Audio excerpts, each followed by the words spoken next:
অনেক বছর আগে পাহাড় আর জঙ্গলে ঘেরা একটা ছোট্ট গ্রামে থাকতো তিন বন্ধু, অর্ণব, নিহাল আর গৌর। তিনজনের কারোরই খুব বড় ডিগ্রি ছিল না, কিন্তু প্রত্যেকের এমন একটি গুণ ছিল যা গ্রামের আর কারোর ছিল না।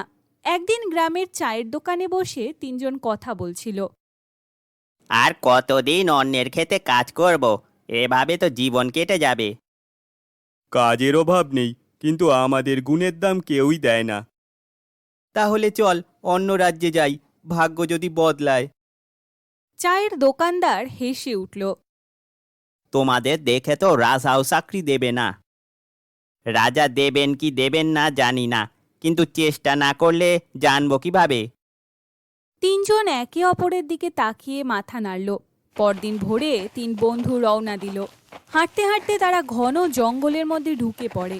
হঠাৎ চারিদিক থেকে কয়েকজন মুখোশধারী লোক বেরিয়ে এলো। 1 ইঞ্চিও নড়বি না, মনে হচ্ছে বিপদে পড়েছি। যা আছে সব বার কর, টাকা, খাবার, গয়না সব। গৌর চারিদিকে তাকিয়ে হেসে ফেলল। সর্দার রেগে বলল, হাসছিস কেন? কারণ এত কষ্ট করে আমাদের ধরলেন, অথচ জানিনি না আমরা আসলে কি জানি। দস্যুরা একে অপরের দিকে তাকালো। কি জানিস তোরা? এই জঙ্গলের ভেতরে এমন একটা জায়গা আছে যেখানে বহু বছর আগে রাজকোষ লুকিয়ে রাখা হয়েছিল। এক মুহূর্তে দস্যুদের চোখ চকচক করে উঠল। অর্ণব চুপচাপ দাঁড়িয়ে সব দেখছিল। সে লক্ষ্য করল সর্দারের ডান পাশে দাঁড়ানো লোকটা বারবার সর্দারের দিকে সন্দেহের চোখে দেখছে। সে নিচু গলায় নিহালকে বলল, ওদের নিজেদের দলের মধ্যেই বিশ্বাস নেই, এটাই আমাদের সবচেয়ে বড় সুযোগ। ঠিক আছে, গুপ্তধন দেখাবি, কিন্তু চালাকি করলে এর পরিণাম খারাপ হবে কিন্তু। তিন বন্ধুর হাত দড়ি দিয়ে বাঁধা হলো। হাঁটতে হাঁটতে গৌর গল্প শুরু করলো।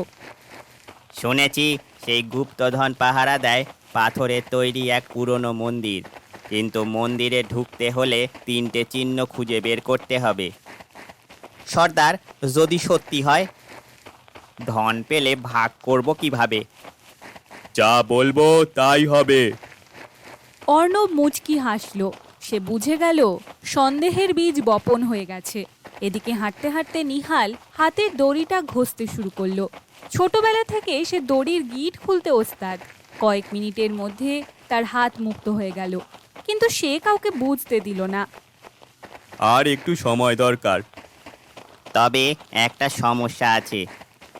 কি সমস্যা? গুপ্তধনের বাক্স একজন খুলতে পারবে না, 3জন একসঙ্গে না থাকলে তালা খুলবে না। দস্যুরা আবার ফিসফিস করতে লাগলো। সর্দার যদি ধন নিয়ে পালিয়ে যায়, সেই আশঙ্কা তাদেরকে পিছু ছাড়ছিল না। অর্ণব নিচু গলায় বলল, নিহাল, এখনই সময়। নিহাল নিঃশব্দে অর্ণব আর গৌড়ের হাতের দড়ির বাঁধন খুলে দিল, এবং তিনজন এখনো বাঁধা থাকার অভিনয় করে যেতে লাগলো। দস্যুরা যখন নিজেদের মধ্যে তর্কে ব্যস্ত, কেউ বলছে ধন আগে দেখা উচিত, কেউ বলছে ভাগ আগে করে নেওয়া উচিত। এই সুযোগটাই কাজে লাগালো তিন বন্ধু। আর একটা কথাও শুনতে চাই না, আগে ধন পাবো, তারপর ভাগ। না সর্দার, আগেও তো আপনি আমাদের ঠকিয়েছেন। হ্যাঁ, এবার আগে কথা পরিষ্কার করা উচিত। সর্দার রাগে তলোয়ার বার করতেই দলটা দুই ভাগে ভাগ হয়ে গেল।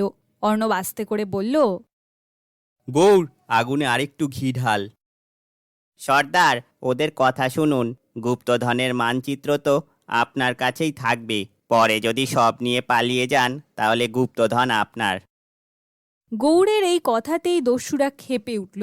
তারা তাদের সর্দারকে একেবারেই বিশ্বাস করতে চাইল না। তোরা আমাকে বিশ্বাস করিস না? কিন্তু ঠিক তখনই একজন দস্যুর চোখ পড়ল তাদের দিকে। এই, ওদের হাত খোলা কেন? এই কথা শোনা মাত্র তিন বন্ধু একসঙ্গে ছুট লাগালো। তিনজন প্রাণপণে জঙ্গলের ভেতর ছুটতে ছুটতে দেখলো পেছন থেকে দস্যুরা ধাওয়া করছে। দৌড়াতে দৌড়াতে তারা একটা কাঠের সেতুর সামনে এসে পৌঁছালো। সেতুটি অনেক পুরনো ছিল। এটা বেশিক্ষণ টিকবে না। তবুও তো আমাদের পার হতে হবে। তিনজন দ্রুত সেতু পার হয়ে গেল। সেতুর মাঝখানে পৌঁছাতেই নিহাল নিচু হয়ে একটা মোটা কাঠের পেরেক খুলে দিল। দস্যুরা একসঙ্গে সেতুতে উঠতেই মড়মড় করে সেতুটা নদীর মাঝখানে ভেঙে পড়ল। দস্যুরা গিয়ে নিচের অগভীর নদীতে পড়লেও কেউ গুরুতর আঘাত হলো না, তবে উঠে আসতে সময় লাগলো। আর ঠিক তখনই দূর থেকে ঘোড়ার শব্দ শোনা যায়। রাজার প্রহরীরা টহল দিচ্ছিল। ওখানে কে? আমাদের বাঁচান, দস্যুরা আমাদের আক্রমণ করেছে। প্রহরীরা সঙ্গে সঙ্গে দস্যুদের ঘিরে ফেলে। কিছুক্ষণের মধ্যেই পুরো দল ধরা পড়ল। পরদিন 3 বন্ধুকে রাজ দরবারে ডাকা হলো। শুনেছি তোমরা অস্ত্র ছাড়াই একদল দস্যুকে হারিয়েছ, কিভাবে সম্ভব হলো এটা? মহারাজ, আমি শুধু তাদের আচরণ বুঝেছিলাম। আর তুমি? আমি দড়ির গিট খুলেছিলাম, তারপর সেতুর দুর্বল অংশটা কাজে লাগিয়েছি। আচ্ছা আচ্ছা, আর তুমি? আমি শুধু গল্প বলেছিলাম মহারাজ, আর সেই গল্পই ওদের মনে সন্দেহ ঢুকিয়ে দিয়েছিল। দরবারে উপস্থিত সবাই অবাক হয়ে গেল। রাজা নিজের আসন থেকে নেমে এসে 3 জনের সামনে দাঁড়ালেন। আজ তোমরা আমাকে একটা বড় শিক্ষা দিলে। কি মহারাজ, কি শিক্ষা দিলাম? শক্তি দিয়ে মানুষকে ভয় দেখানো যায়, কিন্তু বুদ্ধি দিয়ে সেটা জয়ও করা যায়। আর একজনের গুণ যত বড়ই হোক, একসঙ্গে কাজ না করলে সেই গুণের মূল্য থাকে না। আজ থেকে তোমরা আমার রাজ্যের বিশেষ উপদেষ্টা। যখনই কোনো কঠিন সমস্যা আসবে, শক্তির আগে তোমাদের বুদ্ধির সাহায্য নেওয়া হবে। দরবার থেকে বেরিয়ে 3 বন্ধু একে অপরের দিকে তাকিয়ে হাসল। দেখলি, গ্রামের লোক বলেছিল আমাদের গুণের কোনো দাম নেই।